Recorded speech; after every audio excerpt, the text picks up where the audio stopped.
Hello everyone, मैं doctor आकृति गुप्ता। इस वीडियो में हम देखेंगे अबाउट द एकोमोडेशन। सबसे पहले हम देखेंगे व्हाट इज एकोमोडेशन, फिर हम देखेंगे what is the pathway for accommodation reflex and then what is presbyopia.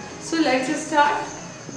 What is accommodation? Ability of eye to increase refractive power of lens to focus on near object.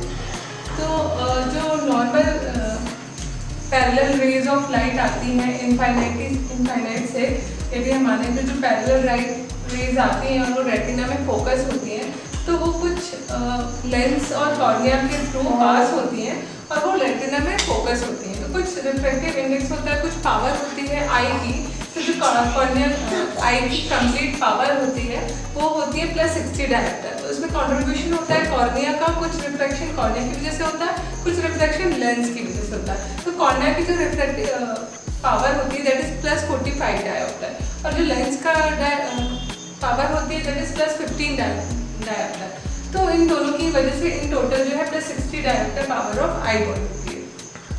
अब यदि जो light rays हैं वो यदि near objects हैं, ये तो infinite से आ रही थी, फार ऑब्जेक्ट से आ रही थी, यदि वही लाइट यदि कोई नियर ऑब्जेक्ट से आती है तो जो पावर होती है लेंस की और कॉर्निया की वो इतनी सफिशिएंट नहीं होती।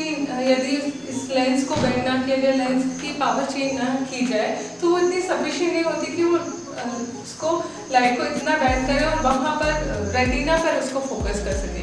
यदि लेंस की हम पावर चेंज ना करें तो वो जो रेज है वो रेटिना पे फोकस नहीं हो पाएगी। तो इसके लिए हमको क्या होता है, इसकी पावर को चेंज करना होता है आई की।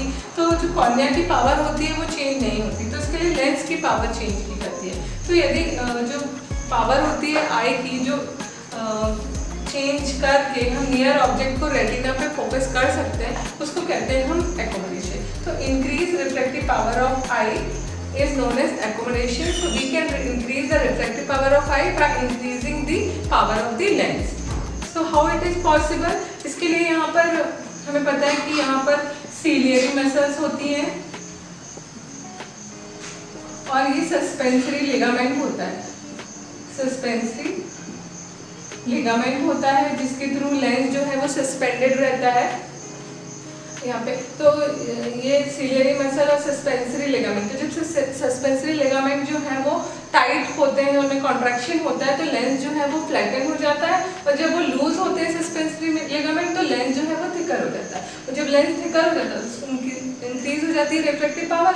तो हम उसको लाइट को, जो नियर ऑब्जेक्ट से लाइट आ रही है, हम उसको रेटिना पे फोकस कर सकते हैं। तो फार विजन और नियर विजन में हम देखें तो फार विजन में जो सस्पेंसरी लिगामेंट होते हैं वो टाइट हो जाते हैं। जब टाइट होते हैं तो ऐसी कंडीशन में सीलियरी मसल जो है वो रिलैक्स रहेगी। यदि हम फार ऑब्जेक्ट देख रहे हैं तो हमारे आई जो है वो रिलैक्स स्टेट में, तो सीलियरी मसल जो हमारी रिलैक्स रहेगी।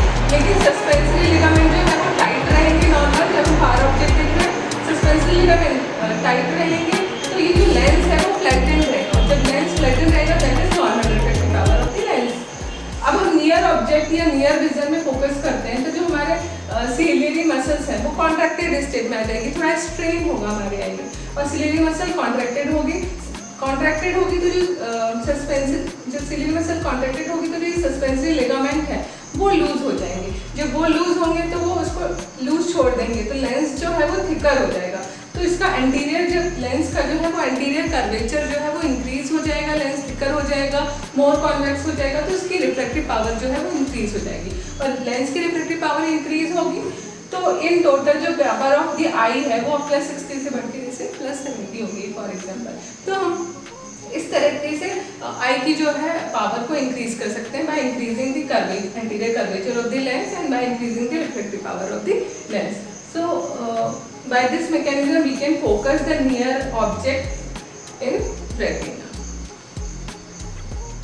तो accommodation is increase refractive power of the eye or increase refractive power of the lens. तो power, what is power? Power is more and more bending of the light. तो कभी near object है उससे light आ रही है, उसको bend करके retina पर image banana, that is accommodation. तो how it is possible? Through the accommodation pathway. तो what is accommodation pathway? जब light आई तो आई की जो गैंग्लियोनिक सेल लेयर रेटिना, तो वहाँ से इम्पल्स जाएगी ऑप्टिक नर्व के थ्रू ऑप्टिक कियाज्मा से ऑप्टिक ट्रैक्ट के through lateral geniculate body of the thalamus. वहाँ से ये ऑप्टिक रेडिएशन के थ्रू प्राइमरी विजुअल कॉर्टेक्स में जो occipital lobe of the brain है वहाँ पर विजुअल एसोसिएशन एरिया है, वहाँ पर इसका इंटीग्रेशन होगा। तो that is about the afferent, जो है that is about the afferent pathway. अब यहाँ से जाएगा इन्फ्रेंट एडेक्टर वेस्टफाल न्यूक्लियस, जो कि थर्ड क्रेनियल नर्व का न्यूक्लियस होता है। यहाँ से फाइबर EDW या ऑक्यूलोमोटर नर्व जो है यहाँ से फिर वो सीलियरी, इसके बाद ये सीलियरी गैंग्लियन में जाएगा। सीलियरी गैंग्लियन के पहले जो फाइबर होंगे that is pre ganglionic fibre. फिर ये सीलियरी गैंग्लियन से पोस्ट गैंग्लियोनिक फाइबर्स जो हैं वो जाते हैं शॉर्ट सीलियरी नर्व के थ्रू स्फिंक्टर प्यूपिली में।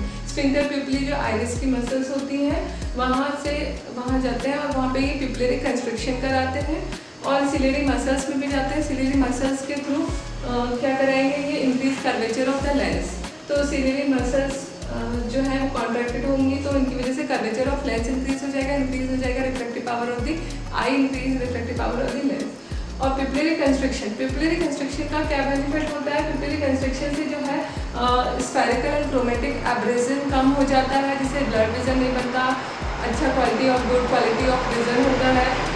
Intensity of light entering into the I decrease हो जाती है, जिससे कि लाइट इंड्यूस डैमेज नहीं होता, और डेप्थ ऑफ फोकस भी इंक्रीज हो जाती है, तो बेटर क्वालिटी ऑफ विजन होता है। These are the two components of the accommodation. One more component is also here, that is visual association area के through ये जो pathway था that is afferent pathway, और इसके बाद ये भी efferent pathway था। एक और efferent pathway कि यहाँ से थर्ड क्रेनियल नर्व से डायरेक्ट ओक्यूलोमोटर नर्व निकलती है, वो मीडियल रेक्टस को सप्लाई करती है और मीडियल रेक्टस का काम होता है एडक्शन ऑफ आई, तो ये कन्वर्जेंस ऑफ आई बॉल के लिए भी रिस्पॉन्सिबल होता है। तो ये है एकोमोडेशन पाथवे, इसके 3 कंपोनेंट हैं। हमने देखा कि एक है increase curvature of the lens, then pupillary constriction and convergence of the eye ball. These are the 3 components of the accommodation. अब हम एकोमोडेशन पाथवे को डायग्रामेटिक वे में देखते हैं।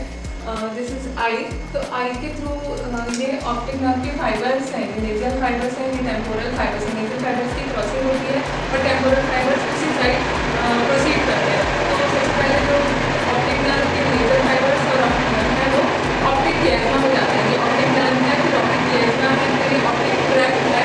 ऑप्टिक ट्रैक्ट से कुछ फाइबर्स जो हैं वो डायरेक्टली मिड ब्रेन के प्रीटेक्टर न्यूक्लियस में चले जाते हैं और कुछ बाकी फाइबर्स जो हैं वो lateral geniculate body of thalamus में जाते हैं। वहाँ से ये फाइबर जो है वो ऑप्टिक रेडिएशन है, वहाँ से ये फाइबर्स ऑप्टिक रेडिएशन के through occipital lobe of the brain में जाते हैं, विजुअल कॉर्टेक्स में, वहाँ विजुअल एसोसिएशन एरिया होता है, वहाँ पर उनका इंटीग्रेशन होता है। तो यहाँ पर ये हो गया आफ्रेन। फिर ईफ्रेन पाथवे क्या होता है? ये जो ऑक्सीपिटल लोब है उसमें इंटीग्रेशन होने के बाद ऑक्यूलोमोटर नर्व जो है वो प्रीटेक्टर न्यूक्लियस में जाती है। कुछ फाइबर्स तो पहले ही प्रीटेक्टर न्यूक्लियस में आ गए थे, अभी ऑक्यूलोमोटर नर्व प्रीटेक्टर न्यूक्लियस में जाएगी, ऑक्यूलोमोटर न्यूक्लियस में जाएगी EDW एडेक्टर वेस्टफाल न्यूक्लियस। वहाँ से ये शॉर्ट सीलियरी गैंग्लियन में शॉर्ट सीलियरी नर्व के थ्रू कंस्ट्रक्शन ऑफ द प्यूपिल कराएंगे स्फिंक्टर प्यूपिली में, एंड सीलियरी मसल्स के through increase curvature of the lens हो जाएगा। और फिर ये ऑक्यूलोमोटर नर्व जो है वो मीडियल रेक्टस को भी सप्लाई करती है और मीडियल रेक्टस के through convergence of the eye ball हो जाता है। मीडियल रेक्टस जो है वो एडक्शन कराता है, तो कन्वर्जेंस ऑफ आई बॉल हो जाता है। तो these are the 3 components of the accommodation. अब हम देखते हैं कि प्रेस बायोपिया क्या होता है कि ये जो प्रोसेस होती है एकोमोडेशन की नियर ऑब्जेक्ट के टाइम पे हम लेंस का कर्वेचर इंक्रीज कर रहे हैं, पिपलरी कंस्ट्रक्शन करा रहे हैं, जिससे कि बेटर विजन हो रहा है नियर ऑब्जेक्ट के लिए। ये पावर जो है, ये रिफ्लेक्स जो है वो लॉस हो जाती है प्रेस बायोपिया ओल्ड एज में, loss of accommodation of lens. तो जो चाइल्ड एज होती है, चिल्ड्रंस में क्या होता है कि जो 20 डायोप्टर उनकी पावर ऑफ आई है वो इंक्रीज होकर 34 डायोप्टर तक इंक्रीज हो सकती है, 14 डायोप्टर इंक्रीज हो सकती है उनकी पावर ऑफ लेंस। लेकिन ओल्ड एज में क्या होता है कि लेंस की जो है लेंस जो है वो इलास्टिक फाइबर से बना हुआ होता है, तो उसमें इलास्टिसिटी लेंस की ओल्ड एज में कम हो रही है, इलास्टिक फाइबर्स कम हो रहे हैं क्योंकि जो प्रोटीन है वो डिनेचर होता जा रहा है, डिनेचरेशन ऑफ प्रोटीन की वजह से, तो उनकी पावर ऑफ लेंस एकोमोडेशन जो है वो लॉस हो जाता है। That is presbyopia. अब इसमें हम बाईफोकल लेंस प्रिस्क्राइब करते हैं। बाईफोकल लेंस में कि अपर पार्ट जो है वो फार विजन के लिए होता है और जो लोअर पार्ट होता है वो नियर विजन के लिए होता है। तो बाइफोकल लेंस में कॉन्वेक्स लेंस और कॉन्केव लेंस दोनों होते हैं for far vision and near vision both. So that is about the accommodation pathway and presbyopia. Thank you.